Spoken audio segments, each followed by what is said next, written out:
টিউলিপের সাথে সাক্ষাতের অনুরোধ প্রত্যাখ্যান করলেন ডক্টর মোহাম্মদ ইউনুস। লন্ডনে বিবিসিকে দেওয়া এক সাক্ষাৎকারে ডক্টর ইউনুস জানান, টিউলিপের বিরুদ্ধে অভিযোগ আদালতের বিষয়, তিনি আইনি প্রক্রিয়ায় হস্তক্ষেপ করতে চান না। এ ঘটনায় হতাশা প্রকাশ করেছেন লেবার পার্টির এমপি টিউলিপ সিদ্দিক।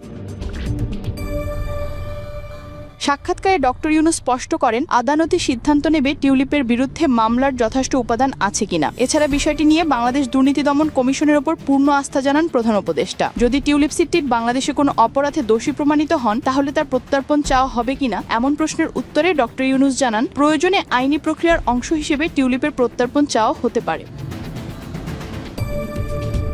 অন্যদিকে এক বিবৃতিতে টিউলিপ সিদ্দিক জানান, সাক্ষাতের অনুরোধ প্রত্যাখ্যান করায় হতাশ। টিউলিপের অভিযোগ, তার বিরুদ্ধে রাজনৈতিক প্রতিহিংসা ছড়ানো হচ্ছে এবং কোনো প্রমাণ ছাড়াই কাল্পনিক অভিযোগ তোলা হচ্ছে। টিউলিপ আরও বলেন, যদি এটি প্রকৃত আইনি প্রক্রিয়া হতো তবে তার আইনজীবীদের সঙ্গে যোগাযোগ করা হতো। ঢাকার এমন এক ঠিকানায় চিঠি পাঠানো হতো যেখানে তিনি কখনো থাকেননি। তিনি ডক্টর ইউনুসকে তার বিরুদ্ধে সংবাদ মাধ্যমে অপপ্রচার বন্ধের আহ্বান জানান। চলতি বছরের শুরুর দিকে প্রধানমন্ত্রী কিয়ার স্টারমারের নৈতিক উপদেষ্টা স্যার লরি ম্যাগনাস টিউলিপের বিরুদ্ধে তদন্ত করেন। তার প্রতিবেদনে কোনো অনিয়মের প্রমাণ পাওয়া যায়নি বলা হলেও টিউলিপের আত্মীয়তার সম্পর্কের কারণে সম্ভাব্য সুনামের ক্ষতির বিষয়ে সতর্কতা জানানো হয়।